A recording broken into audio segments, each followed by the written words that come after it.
Por que a direita consegue colocar gente na rua e a esquerda não? Porque a esquerda está desmoralizada. Isso é o PT. Um bando de canalha que me conhece há 100 anos. Nunca mais eu ando com essa gente, nem que o pau tore. O Supremo está discutindo maconha. Aí o Congresso Nacional, que também não tem nada a ver, se for olhar, muitos dali cheiram cocaína. Muitos cheiram cocaína, porque quem cheira cocaína é rico. Bolsonaro jamais seria presidente do Brasil se o PT e o Lula não tivesse oferecido aquele espetáculo macabro da pior recessão da história brasileira, a pior crise econômica da história brasileira, passionalizada pelo maior escândalo de roubalheira generalizada que o Lula e o PT promoveram no Brasil. E fica se apresentando de ter sido absolvido. O Supremo Tribunal Federal passar 5 anos para descobrir que o fórum próprio para julgar o Lula não era Curitiba e anular tudo e permitir que o Lula chegasse na campanha dizendo que foi absolvido como injustiçado. Olha, o Lula e o Bolsonaro são pessoas muito distintas. Eu conheço muito bem os dois. Aí a dona Janja do Lula pega e diz, roubaram os móveis do palácio. Aí de repente os móveis aparecem. Pode fazer isso não. Agora faz isso não. Aí no 7 de setembro a dona Janja vai de vermelho fazendo L no carro oficial. Tá errado. Essa esquerda que o Lula e o PT representam vão levar uma surra grande. E é agora, nas eleições para prefeito. Agora, nessas eleições para prefeito. Tome nota do que eu estou dizendo. O Supremo está discutindo maconha. Aí o Congresso Nacional, que também não tem nada a ver, se for olhar, muitos dali cheiram cocaína. Muitos cheiram cocaína, porque quem cheira cocaína é rico. O Alckmin virou socialista, meu irmão. Tenha paciência, o Alckmin é um amigo, mas o Alckmin é socialista. O PSOL agora defende a autonomia do Banco Central. Tenha paciência. Esse país está ferrado. Um cara como o Lula, que produziu o Bolsonaro, porque eu sei comovidamente que o Bolsonaro não existiria. Você acompanha a vida do Congresso, sabe quem era o Bolsonaro. Para o Lula, o direito, a coisa... a moralidade, é tudo uma coisa para os outros. Para o Lula e para o PT, é para os outros. E ele tem direito de fazer qualquer coisa. Agora meteu 100 anos de segredo, de segredo para a imprensa, de um sonho, de um monte de coisa que nós esculhambamos o Bolsonaro. E quando a gente vai ver a agenda da primeira-dama, ativíssima primeira-dama, está tudo em segredo o que ela está fazendo, o que ela está recebendo, com quem que ela está conversando, tudo em segredo. Esse é o papel, inclusive, para falar de esquerda, mais relevante que essa esquerda imbecil que o PT e o Lula representam, e seus puxadinhos, né, não entendem, se dissociaram, se apartaram da vida brasileira. É o papel das igrejas evangélicas. Elas estão acudindo esse drama, esse sofrimento. Sabe quantas dessas igrejas são o último refúgio para uma mãe pedir dinheiro emprestado ao pastor para pagar o traficante, para o seu filho não morrer? Quantos ainda são aqueles que vão para uma casa? Eu nem gosto disso, não.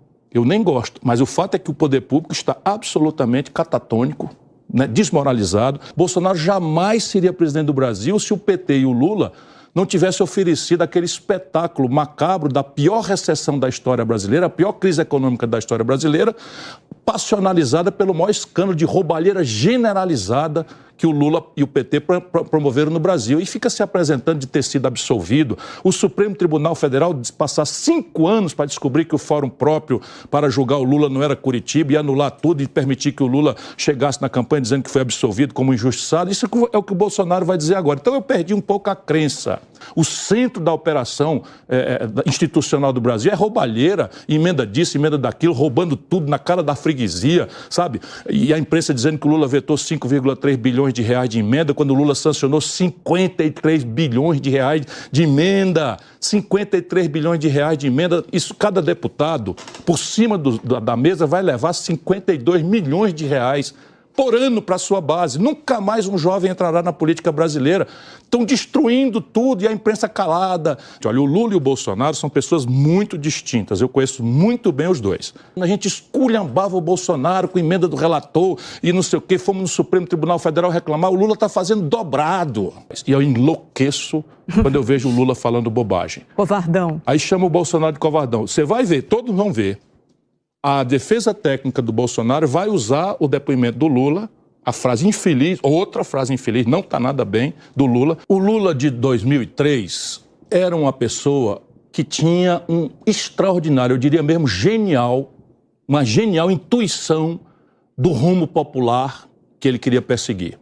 O respeito real que o Lula tem por feminismo, questão étnica, é zero. Sim. Quando ele foi eleito, estava lá a novidade das cotas para negros nas universidades. Aí o Bonner perguntou na Globo, o Bonner ou o apresentador da Data, que eu não lembro bem, tantos foram os debates que eu participei, disse assim, mas qual é o critério?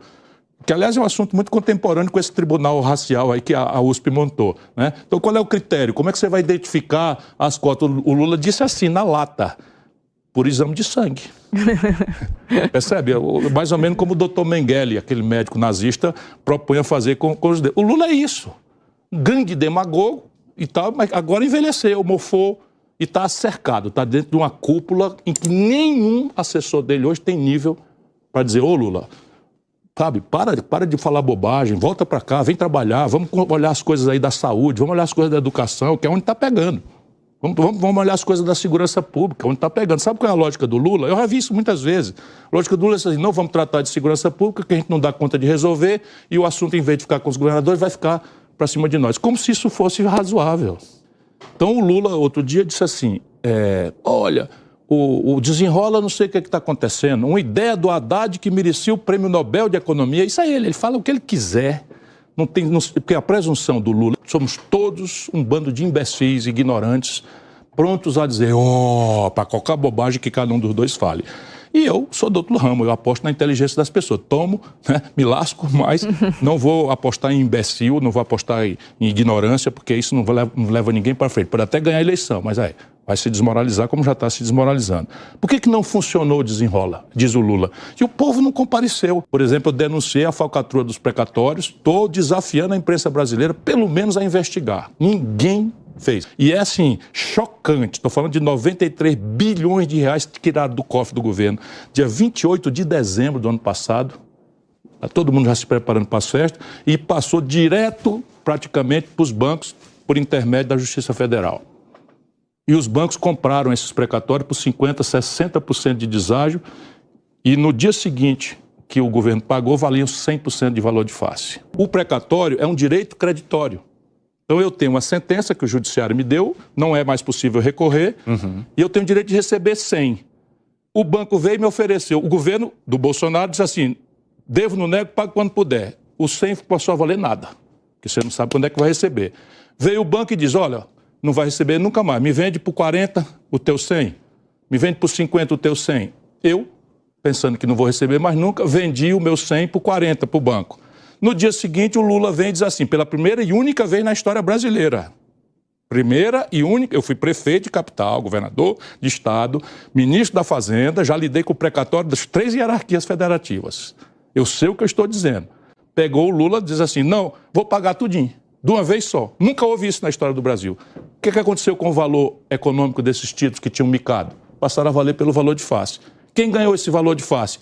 Os milhões de credores das precatórias? Não, os bancos. Quais foram os bancos? Todos? Não, poucos. Por que eu não digo logo os nomes? Porque isso está protegido por 2 sigilos funcionais. O sigilo dos escritórios de advocacia, que são os intermediários dessa COP, que comparecem com procurações de terceiro, e o sigilo bancário. Mas o monte do dinheiro, o Banco Central sabe disso, mentiu, está em FDICs. Pede ao Banco Central, você não é jornalista? Então qual é o valor que tem os FDICs? Para ver se é 3.